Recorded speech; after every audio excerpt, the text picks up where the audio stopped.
León, ongi etorri, bienvenidos a la 19ª edición del Festival Internacional de Guitarra de Hondarribia.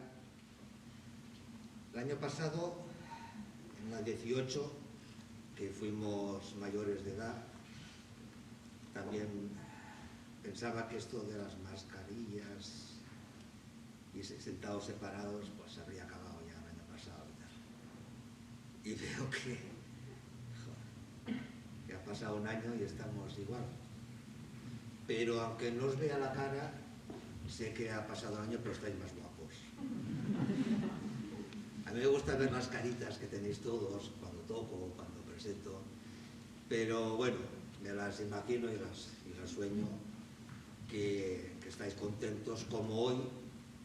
Estaréis súper contentos de poder escuchar a Carmen Becerra. Carmen Becerra, aunque nació en Tarragona, desde el año 2000 vive aquí en Euskadi. Ha trabajado aquí en la Hondarribiko Música Escola aquí durante 4 años. Ahora trabaja en Donosti, da conciertos, da clases, toca en el cuarteto Anido. Ella fue alumna de la gran dama de la guitarra, Anido, y tocará obras suyas. Tocará un repertorio que podemos calificar que está un poco a caballo de finales del XIX y siglo XX. Pero es un repertorio amable de escuchar y difícil de tocar. Fácil de escuchar y complicado de tocar. Un repertorio clásico. Quiero recordaros de apagar los teléfonos móviles, si alguien se ha olvidado de por cierto. Sí, yo también. Ya se me olvidó de apagarlo. Las mascarillas, y lo siento mucho, habrá que dejarlas puestas. Ahora la tengo quitada para que me escuchéis, pero cuando lo hacen pues también seré un no identificado. Quiero anunciaros el resto del festival.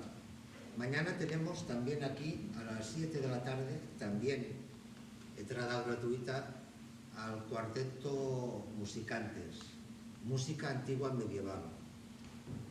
Poco conocida esta música, pero yo os garantizo que es fabulosa. Un percusionista con muchos instrumentos de percusión, uno que toca la cítola, que es con una guitarra antigua, medieval, con un plectro, violines de diferentes formas, flautas, y con unos ritmos realmente que te ponen el cuerpo así un poco en marcha. Tocarán música de Italia, Francia y España. El sábado, por la tarde a las 7, quiero destacar y hacer mención especial de este concierto, porque tal como se dice ahora, es un concierto imperdible, no porque tenga un imperdible, sino porque no hay que perdérselo. Es un homenaje a Astor Piazzolla. Astor Piazzolla ya sabéis que fue el que renovó el tango, hizo el tango nuevo, después del inicio del tango con Carlos Gardel, Aníbal Troilo, etc. Piazzolla llevó el tango a las grandes salas de orquesta, las grandes orquestas, los grandes músicos de jazz, de clásico, tocan la música de Piazzolla. Y tendremos entre nosotros el dúo de guitarra y bandoneón formado por 2 argentinos, Mariano Gil y Orlando Di Velo. Muy sinceramente, Orlando Di Velo, el bandoneonista, sin duda alguna, es el mejor bandoneonista de Europa, sin duda alguna. Y del mundo, a mi opinión, también. Es un músico, un señor, ya tiene su edad, que conoció personalmente a Astor Piazzolla cuando él vivía en Argentina, y Astor Piazzolla le escuchó tocar en un concierto. Y luego hizo una crítica en el periódico en la que decía más o menos que estábamos delante de uno de los mejores bandoneonistas de tangos que había en ese momento. Este es el concierto del sábado, con música de Piazzolla, música de los antecedentes de Piazzolla y luego con los tangos más famosos del primer tango, del tango viejo que se llama, como pues puede ser la comparsita o el choclo, etc. El sábado por la mañana, en el Museo Yaso de Irún, el sábado este año, no el domingo, tenemos el tradicional concierto que patrocina el Ayuntamiento de Irún. Esta vez tenemos a un gran maestro de la guitarra, Luciano Pompilio, que viene de Italia. Es, si lo puedo calificar de alguna forma, es un gran artista, un gran guitarrista, pero sobre todo es un gran profesional de la música. A él, que ha tocado en las mejores salas, le da igual tocar en Irún, en Hondarribia, que en una sala con 2000 personas. Pues su preparación mental y técnica, que es impresionante, le facilita que no tener esta diferente... Es como Messi, que siempre juega bien. Y el festival acaba el domingo en el Parador de Turismo con el Early Guitar Duo, que es un dúo de guitarras de principios del siglo... No, el dúo es de ahora. Pero las guitarras son de principios del siglo XIX, una reconstrucción. Son guitarras románticas, son prerrománticas, antes del romanticismo. Y van a tocar música de Carulli. En esa época se hacía mucho, era los compositores como Carulli, hacer arreglos de música de Beethoven, de Mozart, de Haydn, de Rossini, hacer los arreglos para la guitarra romántica, prerromántica o para dos guitarras. Y ahora viene la parte mala, que las entradas ya no hay, para el domingo, para el concierto del Parador. La capacidad es 30 personas y ya se ha acabado. Hombre, siempre puede haber alguien que no vaya. Y este es el Festival de Guitarra, estos somos nosotros. Y como dijo Beethoven en un cuarteto, arriba del cuarteto, puso Mus es Sein, Sein es Mus, que significa, ¿es así? Así es. Así es el Festival de Guitarra. Os espero mañana, el sábado y el sábado por la mañana en Irún. No os olvidéis de los tangos, que podréis bailar también. Recibimos con un gran aplauso a Carmen Becerra.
Arratsaldeon, eskerrik asko etortzegatik.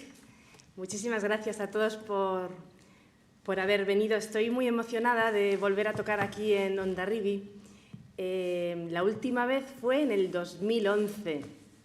Para entonces daba clases aquí en Hondarribia Música Escola y me emociona, bueno, pues porque ya he visto algún que otro exalumno de entonces y bueno, pues me late el corazón de saber que os voy a volver a ver. Antes de continuar, quiero agradecer muy especialmente a Carles Pons, que es el que ha presentado. Aquí donde lo veis es el promotor de todo, va siempre a contramarea, caiga lo que caiga. El año pasado hizo festival también con la pandemia, luego tuvo algún tema de salud y tiró para adelante. Y ya, bueno, pues la 19ª edición y, bueno, pues quería darle mi agradecimiento y gracias por confiar en mí, Carles. Es gran guitarrista, programador y, sobre todo, una bellísima persona. Bien, la pieza que acabo de interpretar es la Gran Asturias de Isaac Albéniz, compuesta para piano, pero con permiso de los pianistas diré que es una pieza muy, muy tocada, y dicen que casi más tocada en guitarra que en piano. Y voy a continuar con un autor que me encanta, Agustín Barrios. Agustín Barrios me gusta mucho porque, bueno, es de un romántico tardío, melodías muy románticas, en ocasiones tristonas, muy profundas. Y son de estas piezas que te gustan desde pequeñita y que va pasando el tiempo y cada vez te gustan más. Entonces he elegido 3. He cambiado un poco el orden que ponía en el programa. Voy a empezar con el vals número 3. Las voy a tocar por separado para explicar cada una.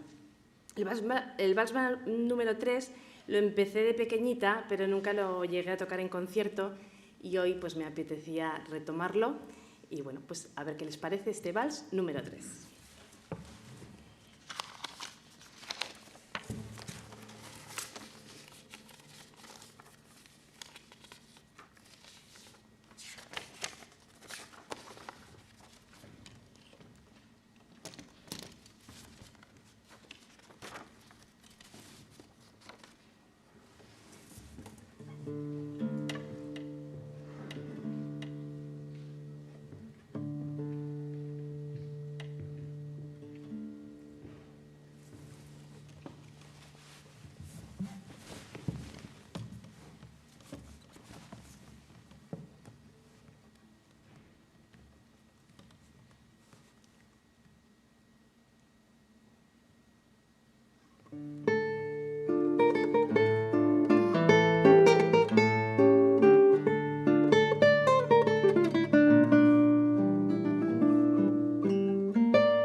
Bien, y continuamos con Agustín Barrios, el mismo compositor. La pieza que me va a tocar a continuación es muy especial. Es una pieza que dice la leyenda que Agustín Barrios estaba dando clase a sus alumnos y una anciana tocaba la puerta todos los días para suplicar una limosna. Un día estaba dándole clase precisamente a un tal Cándido y este mismo alumno, Cándido, explica que cuando abrió la puerta a Agustín Barrios, la ancianita le dijo: una limosnita, por amor de Dios. Esa caridad y ese sentimiento que él sintió le inspiró para componer esta preciosa pieza de trémolo. Entonces el pulgar va haciendo los toques de la anciana llamando a la puerta y el trémolo va haciendo una melodía que, bueno, pues así es así como muy sentida. Con el permiso de todos, resulta que se la voy a dedicar a una persona muy especial porque, según él dice, nos conocimos con los recuerdos de la Alhambra, pero no fue así, fue con una limosnita, por amor de Dios. Entonces, bueno, pues para el amor de mi vida, para ese regalo divino que Dios ha hecho para mí, que es mi Tulio, pues para ti esta limosnita, por amor de Dios.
Y ahora voy a continuar con la gran pieza de Agustín Barrios, que es la catedral.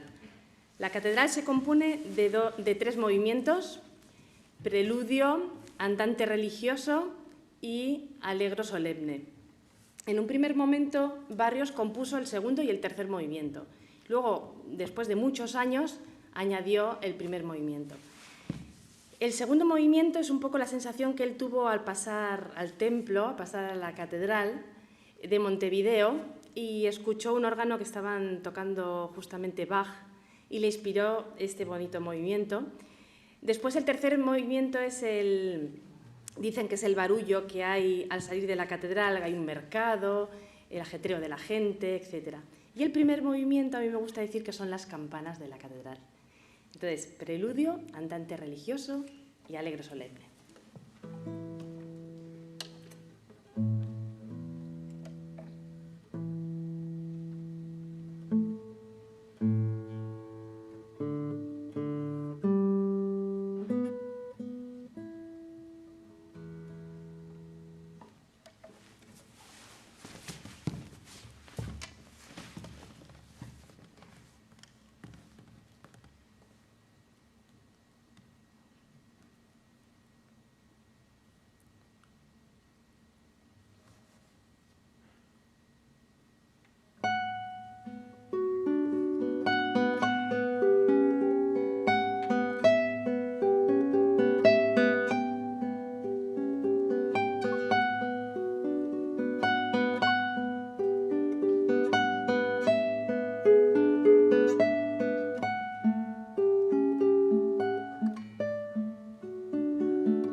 Bien, las dos piezas que voy a tocar a continuación forman parte de una suite de 9 piezas.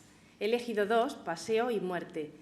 Están basadas en el libro de Juan Ramón Jiménez, de Platero y yo, que es, como saben muchos, la historia entre un niño y su burrito. La compuso Eduardo Sainz de la Maza porque fue amigo de Juan Ramón Jiménez, eran amigos los dos, y son unas piezas pues, muy descriptivas. Tuve la suerte de recibir clases de estas piezas de Joan Albiol, que fue alumna del mismísimo Sainz de la Maza. Hay unas frases que pone en la partitura el mismo Eduardo Sainz de la Maza. En Paseo dice: «Por los hondos caminos del estío, colgados de tiernas madreselvas, cuán dulcemente vamos». Y en La Muerte pone: «Encontré a Platero echado en su cama de paja. Parecía su pelo rizoso, ese pelo de estopa polillada de las muñecas viejas, que se cae al pasarle la mano en una polvorienta tristeza». Entonces, Paseo y Muerte.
Y a continuación voy a interpretar 3 piezas de la gran María Luisa Nido.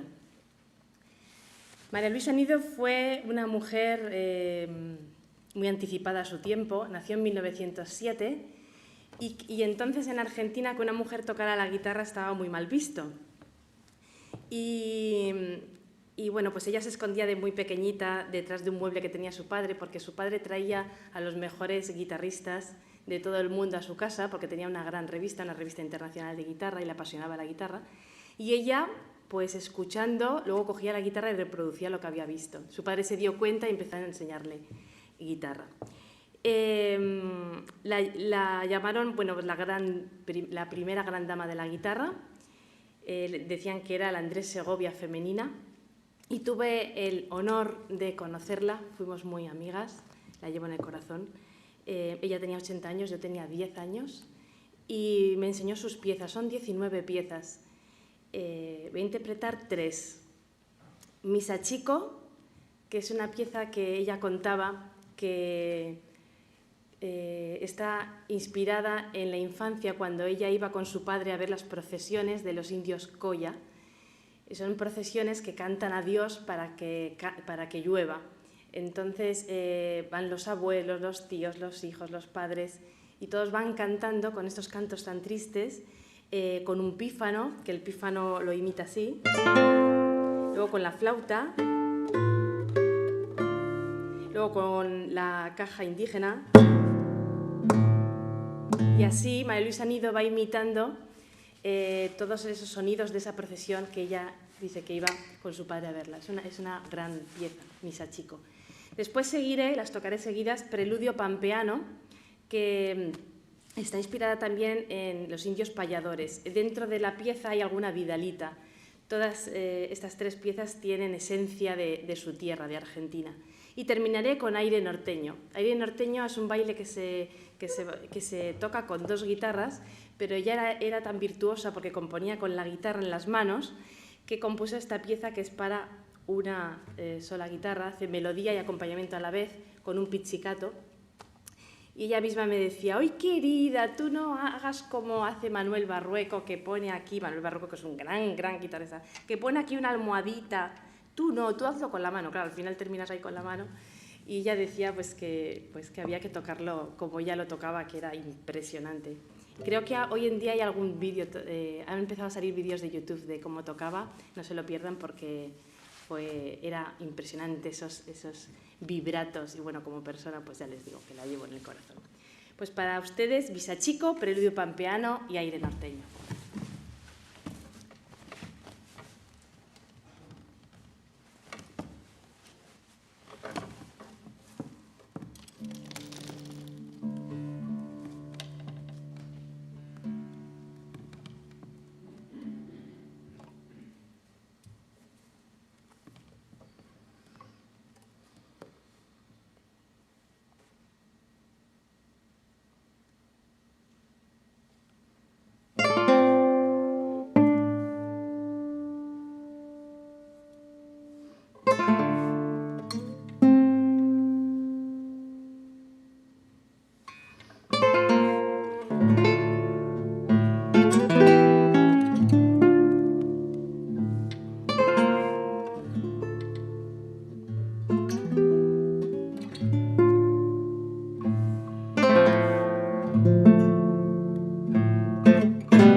Queda el dedo, el pobre.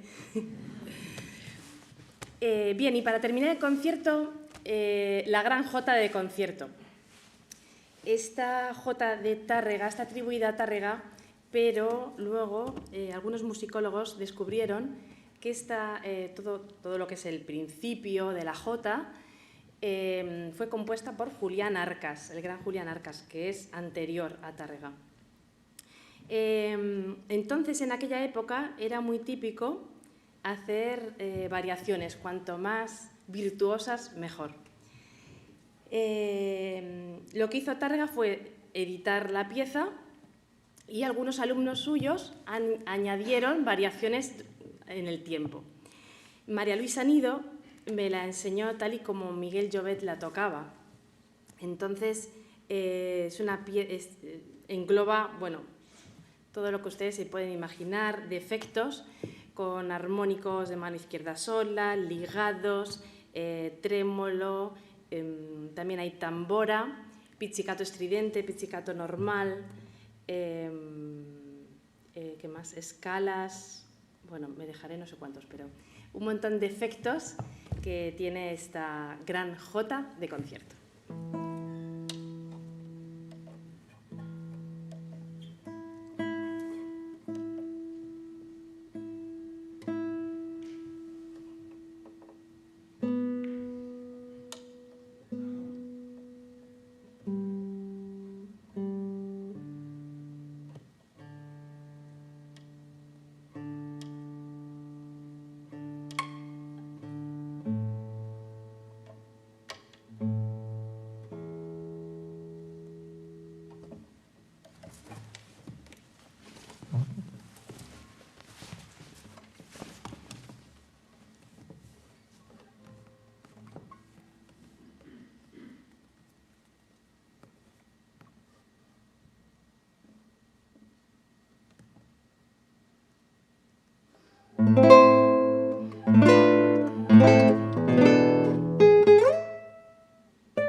Muchísimas gracias.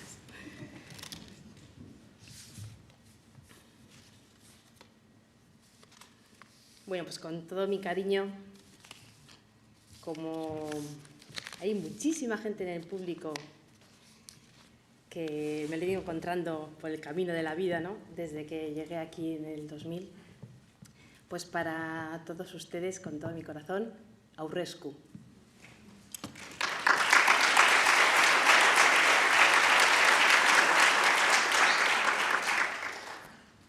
Es un arreglo de Eduardo Zudaire. Muy bien hecho.